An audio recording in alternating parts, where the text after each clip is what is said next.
Hello everybody and welcome to another episode of Box Office Talk. This is the show where I break down what happened at the box office, see if my predictions for the top 5 are correct, then make predictions for next week's top 5. So let's get right on into it. Last week I predicted the number 1 would be Black Adam, number 2 would be Pray for the Devil, number 3 would be Ticket to Paradise, number 4 would be Till, and number 5 would be Smile. And I only got 1 out of 5 of my predictions right for this weekend. And yes, of course, it is the very obvious one. So let's just dive right on into it. This Halloween weekend, this Halloween couple of days, whatever the fuck you want to say, belongs to Black Adam, Dwayne Johnson himself. And obviously the drop-off here might look alarming at first, I guess, but it didn't really open like that huge anyway. I don't know, let's just dive on into it. It had a 59% drop-off. It isn't 60, it's bordering on it. It is over the 50% that, you know, most blockbusters, especially MCU movies, have now. So it's like, this is normal. It made $27 million this weekend, which adds to a domestic total of $111 million. So if we want to break down the stats that we were kind of looking at last weekend, we got a lot to go over here. As far as the DC filmography goes, it just outgrossed Birds of Prey by $27 million, and it needs $29 million until it outgrosses Shazam. Obviously, this being a sort of kind of spin-off sequel to Shazam, this making more money than it obviously looks great for this movie, and potentially looks great for not just the next Shazam movie, potential other Shazam Black Adam movies, but for DC itself, that it's, you know, quickly rising in the ranks like this. As for The Rock's personal filmography, domestically it just outgrossed Skyscraper by $43 million, Super Pets by $18 million, Hercules by $39 million, The Game Plan $21 million, and Scorpion King by that same amount. And it needs $5 million until it outgrosses Jungle Cruise, which obviously it's not going to drop off the map completely. You know, it's going to get that $5 million like in the next 2 days at the most, you know, which is, you know, very great for The Rock. This is obviously going to prove to be one of his most popular films because it's him as a superhero, but also a DC film. It's got a lot riding for the DC franchise. Just from the beginning, from its inception, you know, no matter how many other movies he's been in that have been big, this was always going to look to be the biggest, unless it was like a Fant Four Stick level disaster, which it's not, you know. I can't really say. Obviously, The Rock has made some bad movies, but I'm having a hard time pinpointing a specific, at least in this current modern day, I'm having a hard time pinpointing a specific cinematic like production disaster. So obviously it's going to at least turn out okay and have some people talking about it, some people maybe wanting to come back and see the big tease that has already been spoiled by everyone at this point. As far as Wame Colette-Serra's filmography, it just outgrossed Nonstop by $20 million, and it needs $5 million until it outgrosses Jungle Cruise, and it's officially, domestically, Wame Colette-Serra's highest grossing film. If we can switch over to worldwide now, it is now sitting at $250 million. So they have crossed over its initial production budget of $195 million. So obviously they have a long ways to go until they double that point and even triple that point. I'm still thinking it will definitely double it, obviously. As far as tripling it, yeah, it probably will too, by like a little slim margin. I don't see this getting to like $1 billion or anything worldwide, but I think it might have enough staying power, enough legs to get to a tripling point for that budget, which obviously is what they want. It's something that they're going to need. As far as the worldwide numbers for all of these things that I just mentioned for DC, it is $49 million over Birds of Prey and $84 million over Wonder Woman 1984 and $83 million over The Suicide Squad, and it needs $113 million until it outgrosses Shazam. It's looking like it's definitely going to outgross both domestically and worldwide. Domestically, probably, you know, definitely a little bit sooner than worldwide, but, you know, with those numbers, obviously, you have a triple-digit number, double-digit, do the math yourself, you know?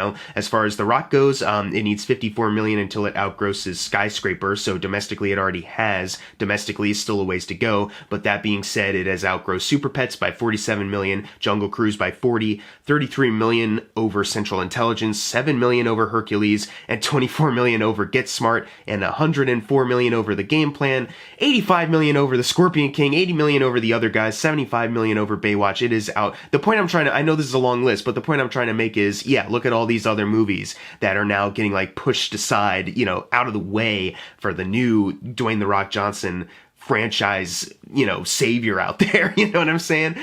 So, you know, obviously great on him over there. And then Wame Colette-Serra, it just outgrossed Nonstop by $28 million and Jungle Cruise by $40. So it is Right now, Wame Colette Serra's highest grossing film worldwide. Domestic still need that 5 million, but worldwide it already is. So congrats to everyone who is making money off of this movie. Obviously, it still has a ways to go until it crosses over the doubling point of that budget, which is $390 million. So they're at 250 right now. They need 140 million more until they double their budget, but obviously, next weekend or the week after, it'll get that point, and maybe it'll continue to triple that. So, congrats, DC. You're on the right path, maybe. Who knows?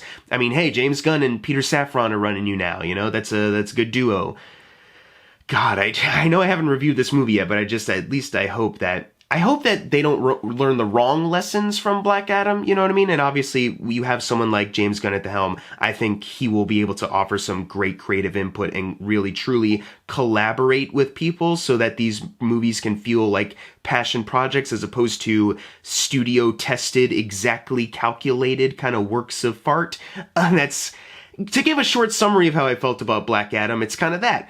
And let's not talk about it anymore because we've wasted a lot of time. These videos are getting fucking longer. I'm sorry. They used to be like at least 10 minutes, maybe a little over. Now it's like the last one was 20 minutes and the one before that was getting there and the ones before. So it's like, I'm sorry.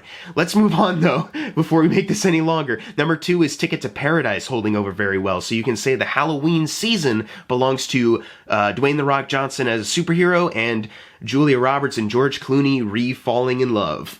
That screams Halloween, baby. Made $10 million this weekend, which adds to a domestic total of $33 million. It needs $87 million more until it outgrosses the director's previous film, Mamma Mia 2, Here We Go Again. And worldwide, sitting at $119 million, it needs $280 million until it outgrosses that. So it's not gonna do those numbers, obviously, but I think the bigger thing you want to look at here is that not only did it already get over 100 million worldwide, incredible for a rom-com these days, probably because of the big star power behind this, but also its budget, because the budget is $60 million, they are 1 million away from doubling that and getting a little over. I'm not sure about tripling, obviously, we'll see how that goes. I doubt it'll get to a tripling point, which would be 180. I guess we'll just have to see how it carries over in the next couple weeks, but and there's a bunch of other like awards contenders coming out, and some of the other big blockbusters obviously are going to push it out here, but it's so rare, we just had Bros where like that's a $22 million budget movie and that flopped, and so many other rom-coms have come and gone and barely anyone has seen them. Even like not even rom-coms, like dramatic romance films don't even always do the best, and it's this one and The Lost City that have actually like turned a profit, and people look at that as like, hey, that's the exception to the modern day rom-com rule. You just really need to get some really successful and A-tier talent, and that's it. Moving on to number 3 is Pray for the Devil. I put my hopes on this a little too much as far as the, big spooky season release. It made $7 million this weekend. I'm assuming the budget wasn't too high on this thing. I don't have an official one listed. There's no worldwide total as of right now, so hopefully this movie does well. I wouldn't be crying over it though. It was okay. It was a painfully kind of average horror movie.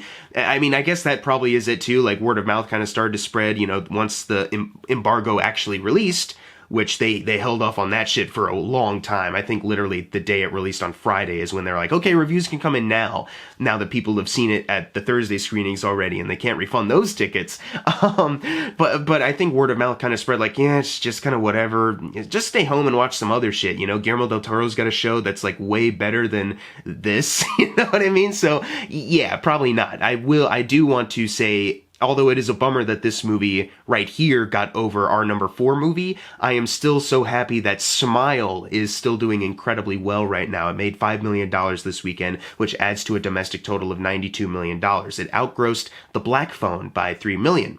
Now, it needs $31 million until it outgrosses Nope, and I'm not sure if it can do that. Obviously, tomorrow is Halloween, and then we're out of spooky season, and as I mentioned, a bunch of other blockbusters and awards movies are going to come out. I don't know if it has the legs to outgross Nope right now, but the fact that it is number 2, the number 2 highest grossing horror film of the year right now, and this is an original film, based off a short film, but, it's not an IP, it's not an established IP, and the short film is made by the guy who wrote and directed this, so it's not just someone coming in and taking something else and trying to make it their own, trying to make a profit. This is something from an artist who is passionate, who wants to get a foothold in the door to make more movies, make horror movies, and their movie, because a studio out there was willing to bet on this crazy idea that sounded pretty fucking sick, but could have gone either way, it actually is turning out well for everybody, you know? And look at this big splash they've made. Number 2 highest grossing horror film of the year. You know, this and Nope being originals, and they're the highest grossing ones. That is fantastic. But we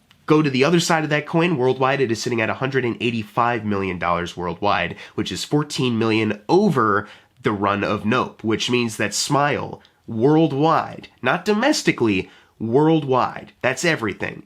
It is the highest grossing horror film of the year, and it is an original film that does not have the luxury of having Jordan Peele's name on it, you know? This is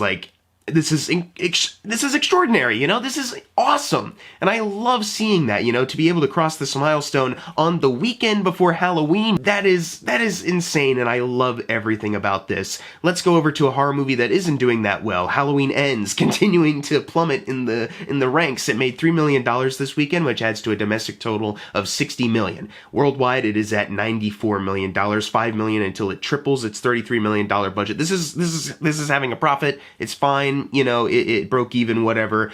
But it is just kind of funny how, like, they were Blumhouse really riding on this one being a big success, and it opened so well pre-pandemic, but then Kills, they had that day and date release model. But now in 2022, when people are like, yeah, we'll go back to theaters now, they still stuck with that model. And that's insane. I don't know why they thought that was going to work out for them, you know? Obviously, I know they put an original movie, They, Them, on Peacock as, like, just streaming. But it's like, oh, I understand just making streaming content, but the fact that you have a movie that is specifically kind of like, yeah, people go to the theater to see this.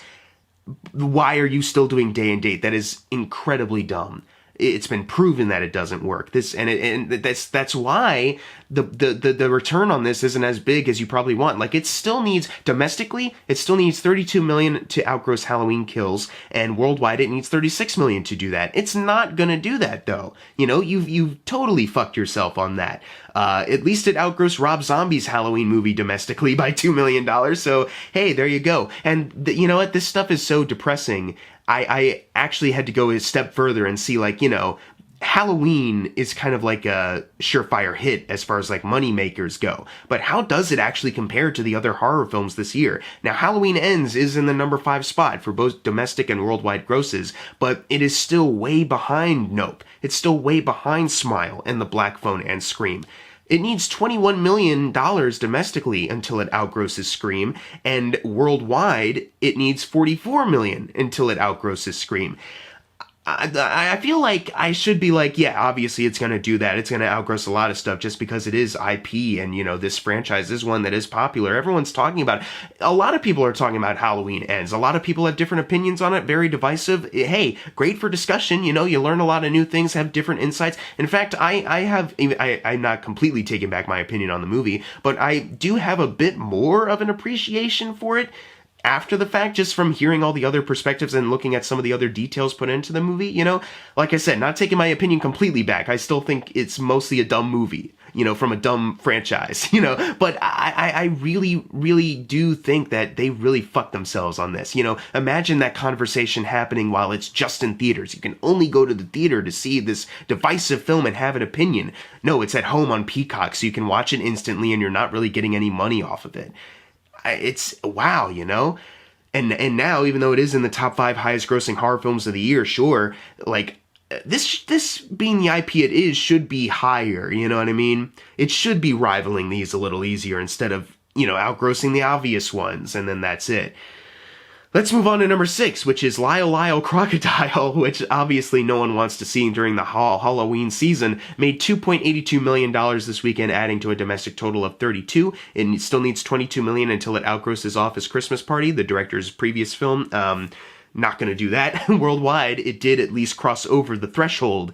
You know, it crossed over the 50 million point, which is the initial production budget. They still need to double that to be considered a success, so it's not really a big win. It did outgross The Switch, by 1 million, but still needs 65 million until it outgrosses Office Christmas Party. So yeah, it's just, you know, this is an example of like a gamble that didn't pay off, but it was from a studio executive who was like, let me gamble on this book IP and try to translate that into franchise money. And it's like, yeah, that risk didn't work. Maybe I think it would be so fucking funny if this executive was somebody who looked at like Smile and was like, fuck that. I'm gonna go with the safe bet, the ones based off a popular book series for children. Yeah, that'll pan out. Oh shit, you know, Smile is the biggest movie of this month, apparently. I guess aside from Black Adam. One of the biggest movies of this month. There you go. Number 7 was Till. Obviously, when I made my prediction last weekend, I knew it was kind of iffy if it would actually get into the top 5, because obviously it's Halloween season. No one wants to watch real life horrifying things. And also, yeah, just the subject matter of it all, you know, it's a hard watch. And I wrote the notes for this video before seeing Till. I am recording this after seeing the movie. It's great. I really do think that the main actress, you know, will get some award buzz, and hopefully that means more people will go see this movie if it does get re-released in theaters. Maybe it'll make a bit more money, and there's no official budget listed, so I can't bring that to you to see how far off that is. But still, like, I understand though, like, this isn't a great kind of opening, and it was in limited for a bit. This isn't a great wide release though, but I understand why. I think, you know, even the studio heads behind this movie are like, yeah, we get it. You know what I mean? But if you can go see, if you think you can, you know, stomach it, you don't see anything, you don't see any of the violence happening. You see the lead up and the aftermath. So if that's what you're worried about, obviously it's still a hard, heart-wrenching watch. But, you know, if you feel comfortable to, if you want to go support this, please do. You know, it really does deserve it. Let's move on to number 8, though, which is Terrifier 2. Making the same amount of money that it did last weekend. Holy shit, it expanded in other theaters as well. So that makes it even more impressive. It made $1.8 million this weekend. That adds to a domestic total of $7.6 million. So I wanted to look at some other stats. I wanted to also compare this to some of the other horror films this year, because this movie, when it was coming out, I was thinking like, yeah, it'll make like $100,000 or something like that, and that's it, you know? It won't outgrow some of the other like bigger name horror films that you have heard about, but probably didn't do that well this year. Terrifier 2 needs $2 million more until it outgrosses both Pearl and Firestarter. And obviously this movie is way more profitable than both of those movies just because the budget is so low by $250,000. But it has already outgrossed these movies. Men and Pray for the Devil by just a couple $100,000, Orphan First Kill by $2 million, The Cursed by $3 million, and Studio 666, Crimes of the Future, and Uma by $5 million. This movie is actually competing with the other films that were like released as wide originally. You know, these are the movies that people are going to want to see more of. This movie was released to its niche audience, but more people came than was expected. They expanded to more theaters, and now this movie's really rivaling against these other movies. Obviously, this will not have the same Smile effect of like, yeah, it's going to outgross all these other bigger ones. Like, it's making the amount of money that it would. You know, people are still discovering, the audience is still growing for this movie, so obviously it's not going to get Jordan Peele bucks right away. But this is still fucking incredible for independent horror. You know, this is... My God, this is wonderful to see. I'm just so happy that this movie's still here. I don't know if it's going to be like gone next weekend, if it's like, okay, this was only for the month of October, now it's yanked from theaters, but I'm just so happy that I was able to see and record my thoughts on this. This is just so fucking cool. If you haven't seen Terrifier 2 yet, please do. It's brutal, but awesome and fun. Number 9 is The Woman King, making $1.1 million, adding to a domestic total of $64 million. Worldwide, it is at $87 million, so $13 million until it doubles that $50 million budget. It is about to leave the top 10, though. Like, it's definitely going to get pushed out next weekend, which is a big bummer. I was really, like I've been saying, I was really hoping that this movie would, you know, double its budget before it leaves, but obviously that is not the case. But I hope that word of mouth and continued watches on, like, rentals and potential award buzz, you know, could potentially get this movie over there at some point, eventually get its money back. And number 10, Tar, not Triangle of Sadness. That was the big upset last weekend. Triangle of Sadness slipped in. And I was thinking maybe Triangle of Sadness will, because it is kind of expanding. I have seen the movie now because it finally came to my area. Great movie, by the way. Nope, number 10 is Tar, making $1.02 million, adding to a domestic total of $2.4 million. The budget is unknown. Like, Till and pray for the devil. So bummer, can't tell you how it's doing or how badly it's doing because I'm sure they put a lot of money into this, but because of the way independent movies and award season movies are treated now, they don't make as much money as they usually will. But, you know, I'm glad some audiences are seeing it. I'm seeing it Tuesday after Halloween. You know, I'm going to make a drive out, you know, away from... Because it didn't come to, like, any of my, like, relatively closer theaters, so I have to make a little bit more of a drive. Kind of a bummer, but hopefully maybe it expands at some point and more word of mouth. Maybe people will talk about it. Then again, the 2.5-hour runtime might be a turnoff for some people, so maybe not.